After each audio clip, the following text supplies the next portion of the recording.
আসসালামু আলাইকুম রহমতুল্লাহি ওয়া বারাকাতুহু। প্রিয় রাসূল সাল্লাল্লাহু আলাইহি ওয়াসাল্লাম জঙ্গে বদর থেকে ফেরার পথে, অর্থাৎ জঙ্গে বদর থেকে ফিরে তিনি মদিনায় যাবার পথে যে জায়গায় দাঁড়িয়ে যে জায়গায় একটু বিশ্রাম নিয়েছিলেন এবং রাত্রি যাপন করেছিলেন, এবং যেখানেই একটি কুয়া ছিল, কুয়াটার নাম ছিল বীরে রুমা। তো এই জায়গায় রাসূলুল্লাহ রাত্রিবেলা এখানে অবস্থান করেছিলেন এবং ইতিহাসের সেই স্মৃতি মাথায় করে নিয়ে আজও ধরে রয়েছে সেই পরিস্থিতি। তো এখানেই রাসূলুল্লাহ রাত্রি যাপন করেছিলেন, সাহাবীদেরকে নিয়ে নামাজ কালাম থেকেছিলেন, এখানে অবস্থান করেছিলেন। তো আজকের দিনেও হাজী সাহেবরা সেই ঐতিহাসিক স্মৃতির কথা মনে রেখে এখানে অনেকেই নামাজ কালাম পড়েন।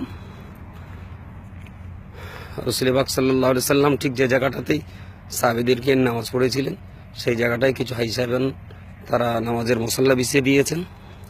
তো সেই জায়গাটাতেই হাজী সাহেবরা এই পথে যাওয়া আসা যারা করেন তারা এখানেই নামাজ পড়েন।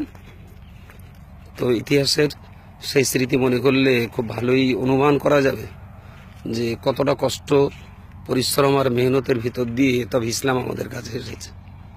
আমি ফেসবুক, হোয়াটসঅ্যাপ দর্শনার্থীদের উদ্দেশ্যে এই জায়গার ভিডিও ক্লিপটাকে আমি পাঠিয়ে দিচ্ছি।